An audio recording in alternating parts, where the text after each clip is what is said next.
like, girl, what are we prepping for? We ain't gotta fight with nobody. We don't have to stick around. We don't have to stay in situations that make us uncomfortable. We don't have to prep for that anymore. We don't always have to be on. I think confrontation for a long time made me really, really, really uncomfortable. It made me really uncomfortable, and I would do anything to avoid it, even if it was detrimental to my self-worth or my own sacred choice.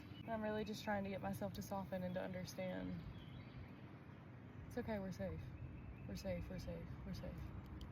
And it takes a minute, it takes a minute to feel safe. I use this analogy sometimes. I don't know if you've read A Court of Thorns and Roses. I started it, I haven't finished it, but I'll get to it one day. She is used to living in a life of survival. She's used to hunting. She's used to feeding her family. She's used to starvation, basically. She is used to being in lack. And she ends up going to this castle, and there's a feast in front of her. And the people at the end who are used to the feast, don't even really pick at it, But she, because she's used to lack and she's hungry, starts scarfing it down her face. And if she stayed there forever, eventually she would hit a point of where they are at the end of the table of this doesn't excite me anymore. I don't need all of this food. I know it's going to be here the next day. I don't have to engorge myself. I don't have to eat from a place of survival. I can eat from a place of enjoyment, and I can choose what I want now, and I don't have to just settle for any and everything. And I'm safe, I'm safe, I'm safe, I'm safe, I'm safe. But that safety takes time to cultivate. It takes time to cultivate, and little you will still be bracing for the instability. This is showing coming from a divorced household young, and maybe your parents splitting and having to choose which parent you were going to live with. That's a big decision to make at a young age. It's just showing a wound at a young age of instability, really big life choices at a young age, understanding money too early, understanding relationships too early. I'm all too familiar with this. I feel like I was really, really, really heavily in the middle of a divorce, and I think it's probably like that with any divorce, and it created instability in me, and then moving around a lot and switching schools, and it was just, I was always on brace. I was always waiting for the next thing, and it was hard for my nervous system to settle. And if you didn't have a steady home dynamic growing up, you probably have this same wound, and you might be running on this paradigm of waiting for the ball to drop. And Spirit just wants you to know, hey, the ball's not going to drop anymore. You're safe.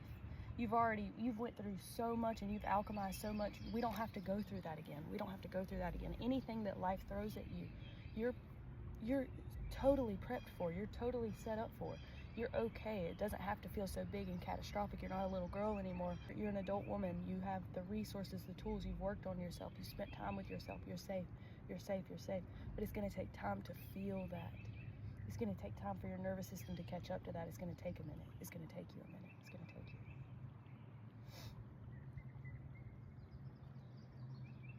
As the Spirit is saying, I've taken the shackles off of you. Why do you keep putting them back on? I've taken the shackles off of you. Why do you keep putting them back on? I've taken the shackles off of you. Why do you keep putting them back on? You're already in the reality that you've asked for. You just have to wake up to that. You just have to come into your senses and come into your awareness to realize that you're safe. You're in heaven. You've made it. The song that kept coming forward this morning was How Far Is Heaven? Dun, dun, dun, dun, dun, dun. How far is heaven? It's here. It's here. You're in it. It's already here. Heaven's already here. Heaven's already here. You can tap into heaven at any moment, anytime that you want to.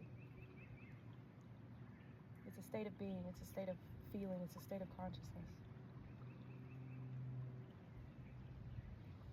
Don't get distracted. Don't get distracted. I saw myself and I instantly wanted to change, pick, or don't get distracted. Don't get distracted. Don't let the little insignificant things that are happening in your reality right now keep you from what is coming. Don't stay in that vibration, even if your reality hasn't fully shifted yet, even if you're in the same house, even if you're in the same dynamic with work, it doesn't matter. Oh, there's a big snake right there. I hope he doesn't come this way, but wow, what a thing to see. Hello, Sire. I don't know if you guys can see him. He's cute. Wow. The year of the snake, the year of the snake, the year of the snake. Keeps pinging the year of the snake. The year of the snake, the year of the snake. Ooh, I can see him, he's right there. I hope he don't come over here. Ooh! Shedding, shedding, the shedding, the shedding, the shedding.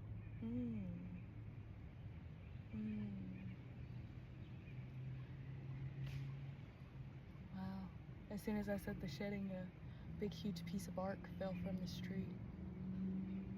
But I think the year of the snake was significant for a huge mass amount of consciousness, and a lot of people shed layers and identities and beliefs and paradigms that they didn't want to associate with anymore, they didn't want to be a part of anymore, and that was a huge leap of just cosmic consciousness.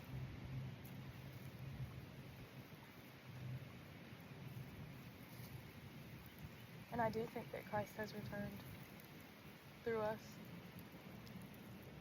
A little leaf hit me in the forehead when I said that. Right in my mind's, yeah, in your mind's eye. There's power in here, there's power in here, there's power in here. You can remember it and you can wake up to it. There's power in here. And I don't know everything. I would love to have a mentor. I live in Bumpoo, Alabama. And I would love to have a mentor of spirituality and understand my gifts and my mediumship and my abilities, because I don't know them fully. I don't understand them fully. I'm learning, and I've been learning by myself for a long time, and I hope to find mentors along the way. I think everyone should. I do think more people are speaking up and coming online and being more vocal about their gifts and their divine intuition and their sacred sneeze confirmation. Their sacred connection to spirit and connection to themselves and something bigger than them. And for a long time, I think people, I know for me, even whenever I went to like therapy or counseling or whatever, it never worked fully for me because I felt like there was an entire part of me that I was having to be quiet about. The hardest part for me was whenever I started channeling.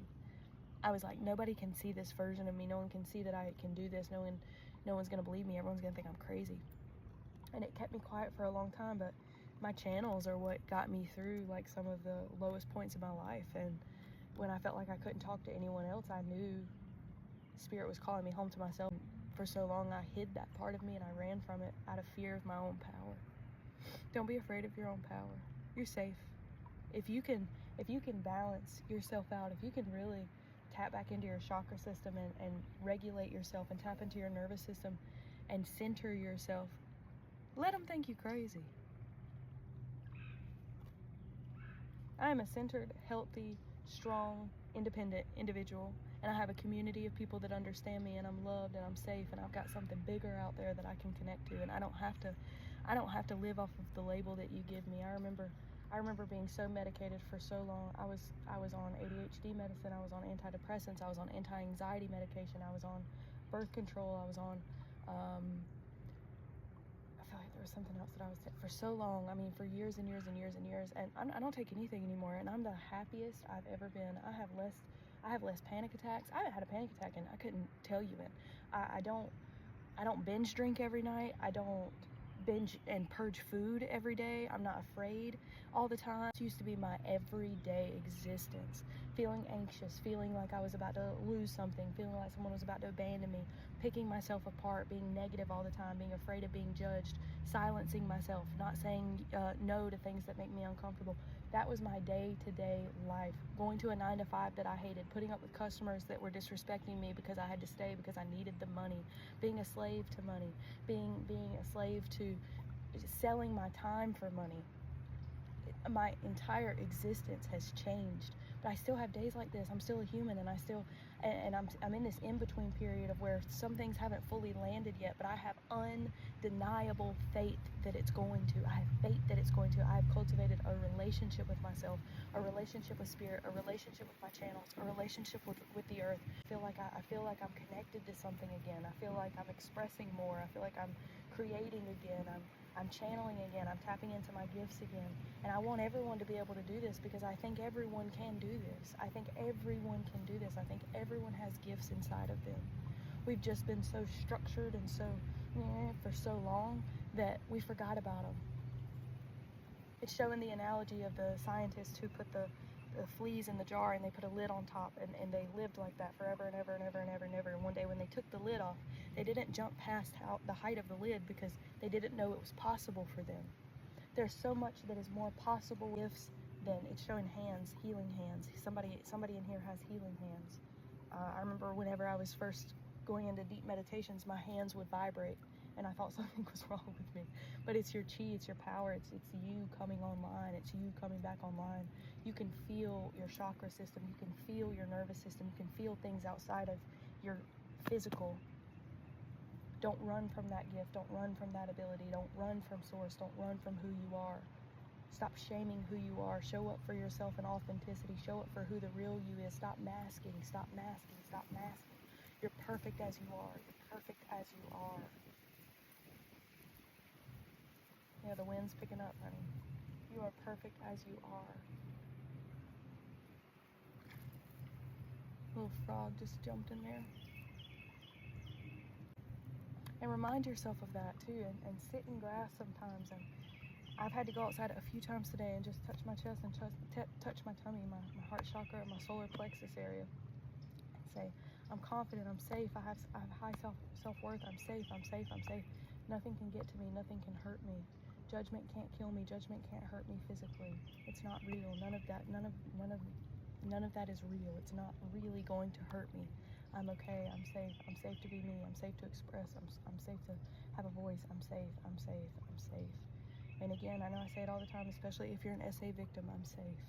I'm safe. I can come back home, I can come back online, I can reconnect to myself, I can re-tap into my gifts, I can re-tap into my abilities, I can come home to me. I'm safe. I'm safe. I'm feeling a lot of tightness and a lot of tingling on my left side of my body, which is usually the side of receptivity. So having a wound around accepting good things.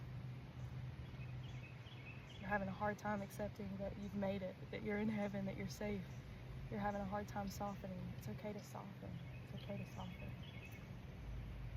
It's okay to soften. It was really hard for little you to soften.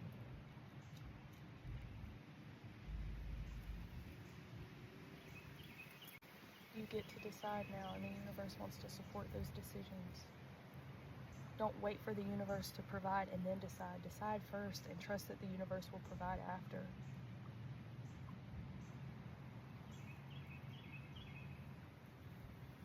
You shouldn't be reacting to your life because your life is reacting to you.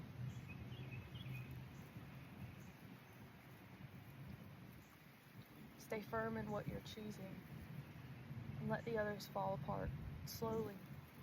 Slowly take your energy off of it. Slowly take your mind off of it. Anytime you're alone, if you're constantly thinking about that job or thinking about that task or thinking about that person or that relationship or that conversation, you're giving your power to it. You're giving your power to it. You're giving energy to it. Take the energy back. If you got to deal with the job for a little bit longer, give your energy to the job and cut it off. Give your energy and cut it off, cut it off, cut it off. And slowly but surely, opportunities will start showing up for you because you're telling the universe, hey, I don't want to give my energy and my attention and my life force to this anymore. Sometimes you got to make big leaps and you got to quit certain job dynamics. If you're at your wit's end and you're like, hey, this is like, I'm trading my integrity, my happiness, my joy, my family, my time for this, and I believe wholeheartedly I'll be caught if I make this jump right now. I'm jumping. I'm jumping, and I've done that a few times in life. They'll know if it's time. They'll know if it's time to leave or if it's time to just pull back energetically. They'll know. It's telling me to say, also watch how you're treating creativity. Are you unintentionally treating creativity like productivity? Are you trying to see in every way how you can monetize something? If you're doing that, stop. You've already missed the point. The point was to enjoy it first. The money will come later. The point was to enjoy it first. The money will come later. If you're doing it for the money, it's never going to work for you. You won't find happiness in that because your soul is asking for more than money. When I first started channeling and I first started doing this publicly and on camera, I was watering myself down, or I was afraid, and I was masking a lot, and it took me a long time to actually feel like this is one that I can upload because I was being authentic in it. Because I was trying to, at this time, I was so tired of the job dynamic that I was in that I was like, no, I'm gonna get on social media and I'm gonna make money and they're gonna see and you're gonna see and you're gonna see. And I was missing the point. It was like, okay, Spirit was like, okay, then you've already missed the mark. You've already missed the mark. If it's money first, people second, you've missed the mark. It wasn't until I put my ego aside and I put my fears aside that I was able to come online and express myself and to speak out and to say what I'm going through and to teach and to help, because I wasn't doing it for the fear of not having money anymore. I was doing it because I knew I could help someone,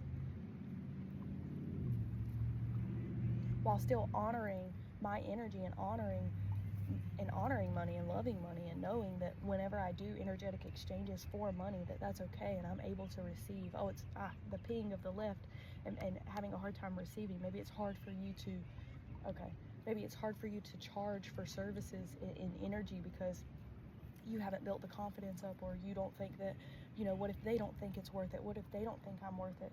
You've got to believe in yourself and know, like, the work that you do matters. The work that you do matters, and it's real. It's real. And you can't do all of that for free all the time, or you will burn yourself out. There has to be some kind of exchange. And we've been taught how to make money and how to earn money and how to work really hard for money. It's hard for our brains to understand that you don't have to do that to attract money. Money is an energetic frequency, and when your frequency matches wealth and abundance, money will find you. You don't have to go looking for money. It's an energetic mismatch. It's an energetic mismatch. It's an energetic mismatch.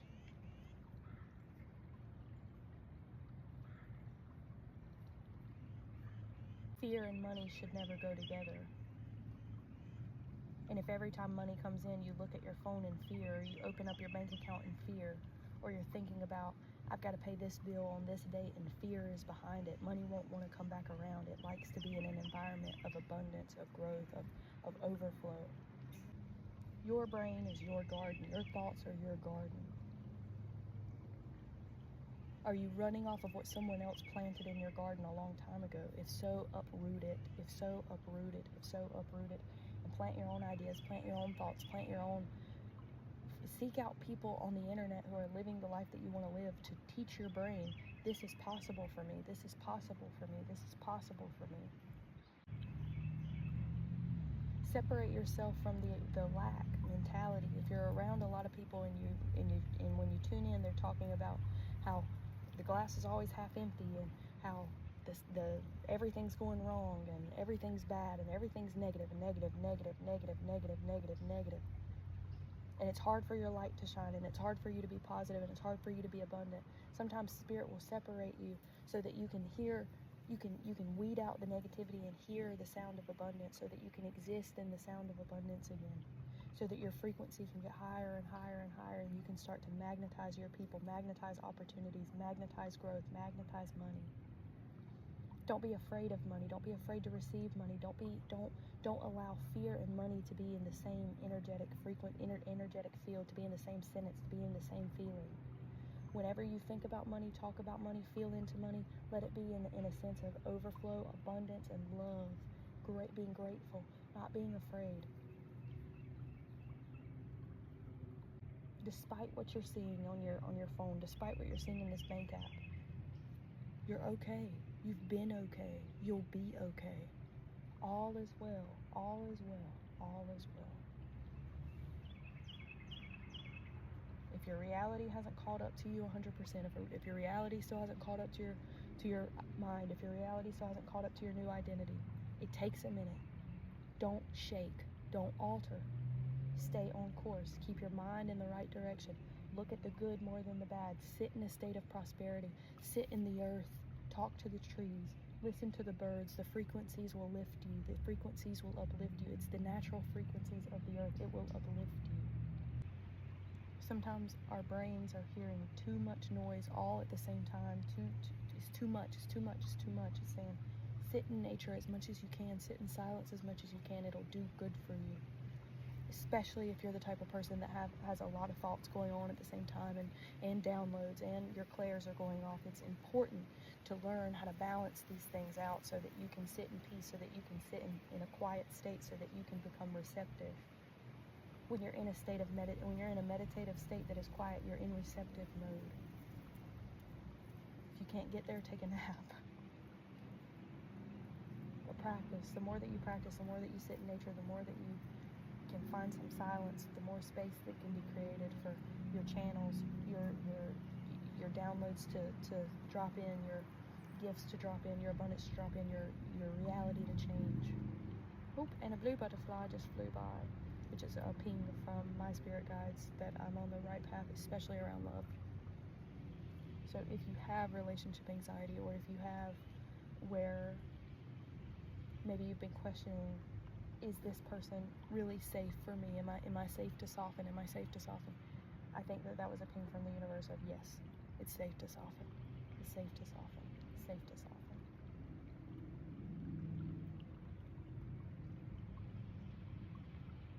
Blue butterflies, blue birds, woodpeckers, beetles, cats, kittens with blue eyes, ravens, crown chakra, number 11.